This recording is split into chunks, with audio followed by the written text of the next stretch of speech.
Hello दोस्तों, welcome to principle of design part 1 alignment.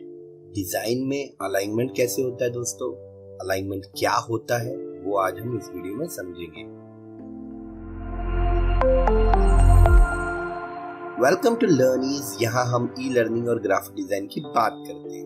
Creating order and visual connection between element is alignment. Order क्या होता है? Nothing should be placed on the page abruptly। अब क्या होता है, हम स्क्रीन के ऊपर 5 बॉक्सेस मेरे को लगाने हैं, 2 इमेजेस लगाने हैं, एक सर्कल लगाना, उसको मैंने ऐसे स्क्रीन पे प्लेस कर दिया। ऐसा नहीं होगा ना। ऐसा करेंगे तो एक मैसी सा एनवायरनमेंट दिखाई देगा। अरे ये क्या किया, कहीं पे भी कुछ भी रखा हुआ है, कोई ऑर्डर नहीं बन रहा है ना। तो ये आप अगर राइट हैंड साइड पे देखेंगे, आपको एक डिजाइन दिखाई दे रहा है जिसमें इसी तरीके के एलिमेंट रखे गए हैं, जो कि एक अनऑर्डर्ड तरीका है एलिमेंट को प्लेस करने का। Visual connection.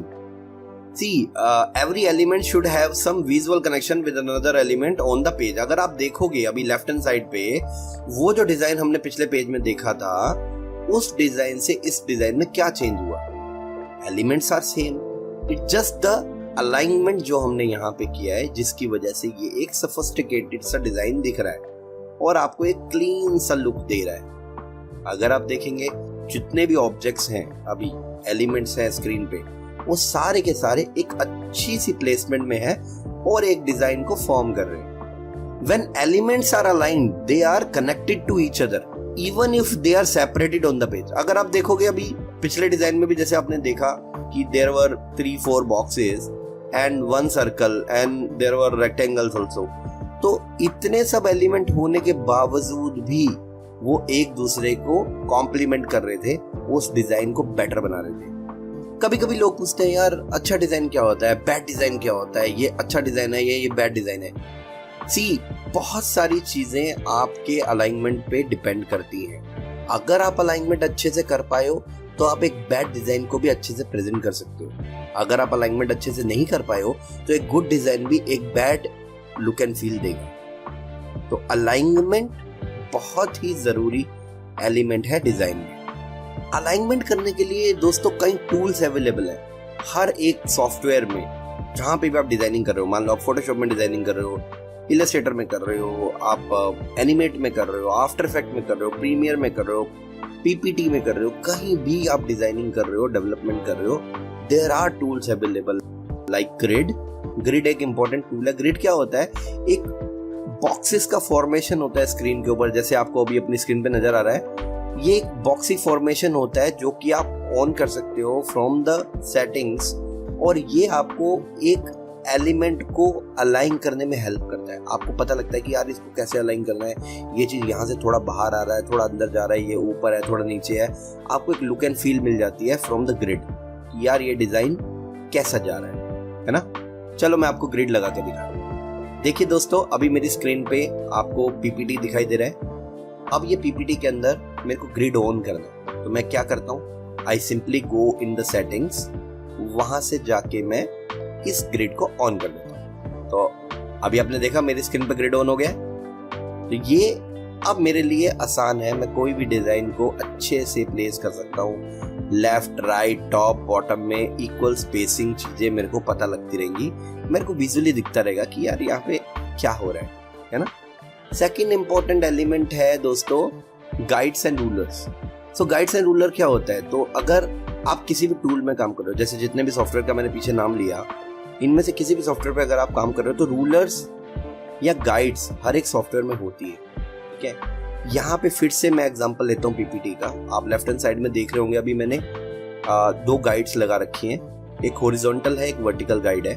ठीक है, दोनों ही गाइड्स आपको एक फील दे रही हैं, आपको एक इन्वायरमेंट मिल जाता है। बेसिकली ये एक तरीके का आपका सेफ एरिया भी आप डिफाइन कर सकते हो कि हमें इस पर्टिकुलर सेफ एरिया के अंदर अंदर काम करना है। जैसे अगर आपको स्क्रीन पे भी दिखाई दे रहा है, लेफ्ट हैंड साइड में 2 रेड लाइंस है जो कि आपको बता रही है कि this area which is inside this box is safe area. मैं इसके अंदर अंदर अपना डिजाइन करूंगा, मैं लेफ्ट को अलाइन करूंगा तो इसके साथ करूंगा, मैं टॉप को अलाइन करूंगा तो इसके बाहर नहीं जाऊंगा। मेरे को मेरा एक सेफ एरिया पता लग जाता है। चलिए देखते हैं पीपीटी के अंदर हम ये कैसे ऑन करते हैं। देखिए दोस्तों, ऑन माई स्क्रीन अभी ये पीपीटी ओपन है। यहाँ पे अगर आप देखोगे तो मैं फिर से जाऊंगा सेटिंग्स में, और वहां पे जाके मैं ये गाइड्स को ऑन कर दूंगा। ठीक है, अभी आपको दिख रहा है स्क्रीन पर गाइड्स ऑन हो गया। तो अब गाइड्स जो है वो पहले से क्योंकि मैंने लगा के रखी थी इसलिए ये सेट है, अदरवाइज ये हमेशा सेंटर और मिडल अलाइनमेंट में आती है। आपको बाद में इसको अपने हिसाब से इधर उधर अलाइन करना होता है। तो ये आपको डिजाइन को सेट करने में हेल्प करता है। नेक्स्ट टूल है दोस्तों अलाइनमेंट। अब अलाइनमेंट कैसे काम करता है? अलाइनमेंट एक टूल है जो कि आपको हर एक डिजाइन सॉफ्टवेयर में दिया रहता है। चाहे आप किसी भी डिजाइन सॉफ्टवेयर में काम कर रहे हो, आपको अलाइनमेंट टूल वहां पे मिलता है। और वो टूल जैसा कि आप अपनी स्क्रीन पे देख पा रहे हैं, यहाँ पे 3 एग्जांपल अभी मैंने स्क्रीन पे रखे हैं। पहला अलाइनमेंट टूल है पीपीटी का अलाइनमेंट टूल, दूसरा है फोटोशॉप का, तीसरा है इलस्ट्रेटर का। इसी तरीके से बाकी सारे सॉफ्टवेयर्स में भी आपको अलाइनमेंट टूल मिल जाता है। यहाँ से आप चीजों को centre, middle, top, left, right, bottom हर एक तरीके का अलाइनमेंट कर सकते हो। अब ये मैंने वर्ड्स बोले, हो सकता है अभी भी इसको कनेक्ट ना कर पाओ, बट नेक्स्ट पॉइंट में आप इसके बारे में समझोगे।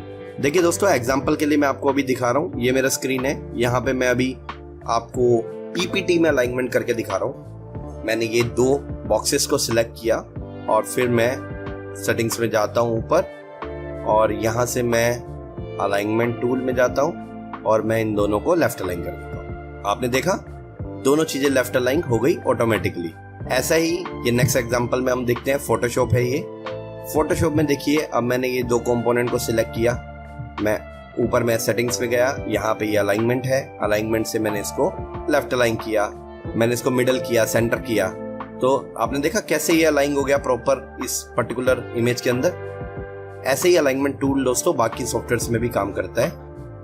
अलाइनमेंट बेसिकली कितने तरीके का होता है दोस्तों? 2 पार्ट होते हैं, एक होता है एज अलाइनमेंट और एक होता है सेंटर अलाइनमेंट। आपने देखा कि जैसे अभी हमने फोटोशॉप में लेफ्ट अलाइन किया था उसको, क्योंकि मेरा बॉटम इमेज जो मैंने सिलेक्ट कर रखा था वो एक एज टू एज इमेज था, उसके साथ जब मैंने कंपोनेंट को अलाइन किया लेफ्ट, तो वो उसके एज के साथ अलाइन हो गया, है ना।